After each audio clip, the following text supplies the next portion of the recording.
हमारा भाई और आपका उम्मीदवार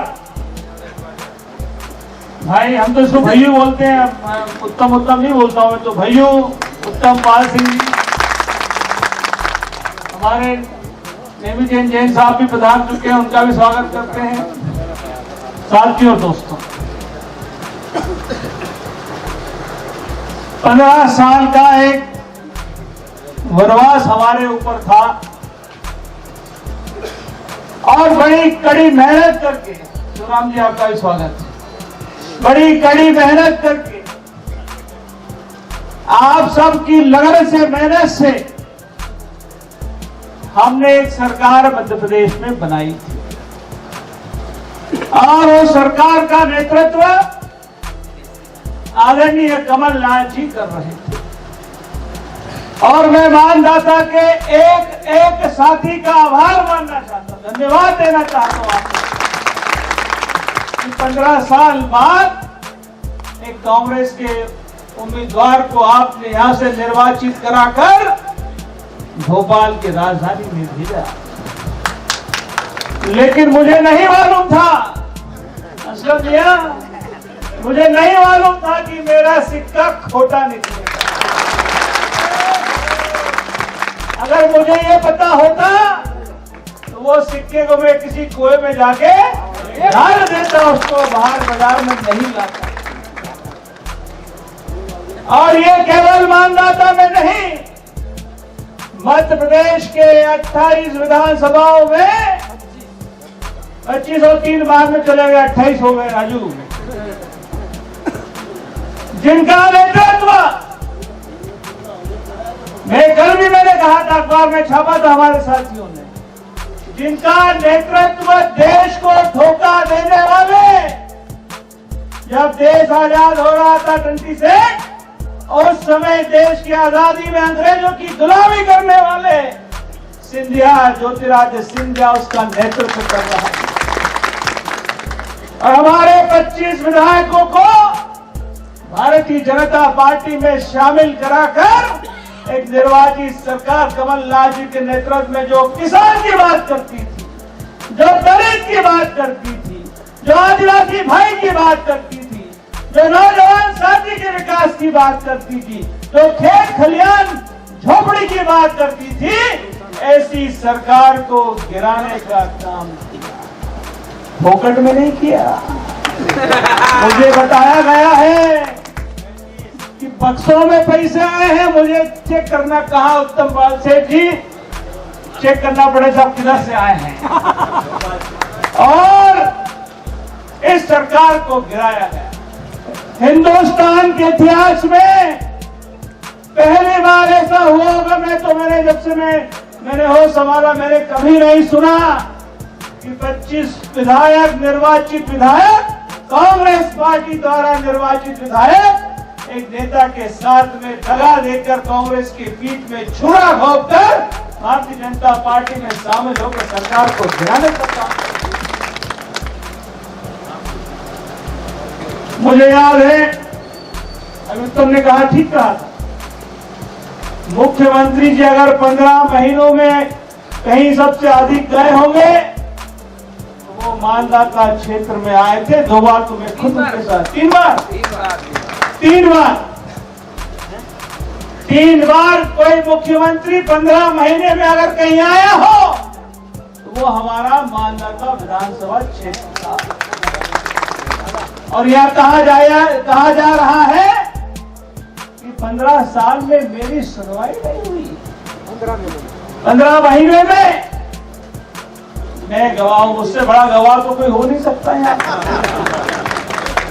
कितनी बार कहा और किस किस काम के लिए मैं किस किस को किसके पास लेकर गया, सदाशिव भाई आप तो गवाह हो, आप तो भोपाल में रहते थे मेरे साथ, मुझे पता है कि मानदाता के काम के लिए कितनी दफा हम मुख्यमंत्री जी के पास गए और तुरंत प्रभाव से कमलनाथ जी ने उस काम का निर्देश आदेश किया और उस काम को हमने कराने का काम किया। तो झूठा मुख्यमंत्री आया था अभी 2-4 दिन पहले, अंतु से क्या बोलते गया, कहा है महेश्वरी जी हमारे, झूठ अफवाहें, 15 साल से जो झूठ का फरेब करके इस प्रदेश में राज कर रहा था, वो मुख्यमंत्री पुनः डमरू बजाने हमारी विधानसभा में आया था। अरे कितने सालों से मांग कर रहे हैं, आज की मांग नहीं थी यहाँ पर तहसील बनाने की, 15 साल से मांग चल रही थी। और कई बार अनेकों बार, जितनी बार यहाँ पर आया होगा मुख्यमंत्री शिवराज सिंह चौहान, उतनी बार यहाँ पर तहसील बनाने का, नगर पंचायत पालिका बनाने का घोषणा करके गया, पुनात्रा को नगर पालिका बनाने की घोषणा करके गया, लेकिन 15 साल में एक भी घोषणा मानदाता में पूरी नहीं हुई। मुझे गर्व है मेरी सरकार पर, मेरे मुख्यमंत्री कमलनाथ जी पर, कि हमने जो कहा सो करके दिखाया। ये इतिहास है मध्य प्रदेश का। हमने कहा था सरकार आएगी, पहला फरमान जारी सरकार से अगर होगा तो वो किसानों की कर्ज माफी की योजना का फरमान जारी होगा। मुझे याद है, मैं उनके बगल में बैठा था जब शपथ हो रही थी, यहाँ शपथ ली और सीधे दफ्तर जाके पहला निर्देश, अगर कोई मध्य प्रदेश में कांग्रेस की सरकार में निकला तो वो हमारे किसानों की कर्ज माफी का, वो भी मानने को तैयार नहीं है।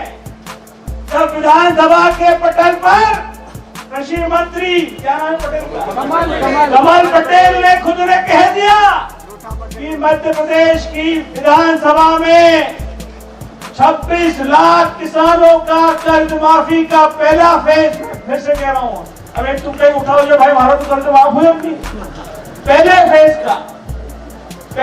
फेज का 26 लाख किसानों का 2-2 लाख रुपए का कर्जा माफ हमारी सरकार ने मध्य प्रदेश में किया, और वो विधानसभा के पटल पर रखा हुआ है। विधानसभा से बड़ी तो कोई सच्चाई थी विधानसभा में, 1 लाख रुपए का हुआ था, माफी चाहता हूँ, 1 लाख का पहले फेज में। और शिवराज भैया कह रहे हैं कि हम झूठ बोल रहे हैं। अरे तेरी सरकार, तेरा मंत्री, तेरी विधानसभा, और वहां पर ये घोषणा होती है, आपने पढ़ा होगा अखबारों में, 1-2 नहीं 26 लाख किसानों का कर्जा माफ होगा। ये कांग्रेस की रीति नीति है, नियत है। अगर 5 साल हम लोग यहाँ काम करने का मौका हमको मिलता तो हम मानदाता नहीं, समूचे मध्य प्रदेश के किसानों की दशा और दिशा को ठीक करने के, आगे ले जाने का काम हम लोग करते। लेकिन ये हमारा दुर्भाग्य है, हमारे साथियों का दुर्भाग्य है कि हमने ऐसे लोगों का चयन कर लिया जिन्होंने हमारी पीठ में हमको ही छुरा घोंपकर हमको ही यहाँ से चलता करने का काम। उपचुनाव सर पर है, 3 नवंबर को चुनाव का मतदान होगा, और ये चयन मेरा अकेले का नहीं है, ये चयन राहुल गांधी जी का है, चयन सोनिया गांधी जी का है, कमलनाथ जी का है, मुकुल वासनिक जी का है, दिग्विजय सिंह जी का है, राहुल भैया का है, और अरुण यादव का भी है। और केवल उत्तम नहीं, इस मध्य प्रदेश के 4 नौजवानों को, 28 में से 4 नौजवानों को, पहली बार युवा साथियों को हमने इस विधानसभा में उतारने का काम किया। मित्रों, ड्राइविंग सीट पे तो मैं ही बैठा हूं, गाड़ी का ड्राइवर तो मैं ही हूं, सतनाम जी। मेरी आपसे गुजारिश है, ये हमारा उम्मीदवार आपके हो सकता है नहीं पहुंचे गांव में, संभव नहीं है 350-400 गांव में 15 दिन में दौड़ लगाना, फिर भी कोशिश की जाएगी। कहीं हम जाएंगे, कहीं दारा को भेजेंगे, कहीं उत्तम को भेजेंगे, कहीं अध्यक्ष जी जाएंगे, कहीं सचिन बिरला जाएंगे, कहीं सतराम जी जाएंगे, कहीं अमिताभ मर्डे जी जाएंगे, कहीं सदाशिव भाई को भेजा जाएगा। आप सब जैसा आपने 18 में हमारे कहने से, कमलनाथ जी के कहने से, सोनिया गांधी जी के कहने से उस उम्मीदवार को यहाँ से चयनित कर भोपाल भेजा, ऐसी तरह भाई उत्तम पाल जी को भी यहाँ से निर्वाचित करके भोपाल भेजना है। इनका निर्वाचित होना हम सब के लिए, कांग्रेस पार्टी के लिए हमारे इलाके के भविष्य के लिए, किसानों की दिशा दशा को आगे बढ़ाने के लिए महत्वपूर्ण है। और पत्रकार साथियों, केवल मतदाता नहीं, इस प्रदेश की 28 सीटों पर हम लोग जीत रहे हैं। भाजपा की हवा टाइट है। आरएसएस का सर्वे फेल होता जा रहा है। रोज 28 सीटें जीतेंगे अंतु भाई। प्रदेश में सरकार कांग्रेस की बनेगी, जिसका नेतृत्व कमलनाथ जी करेंगे।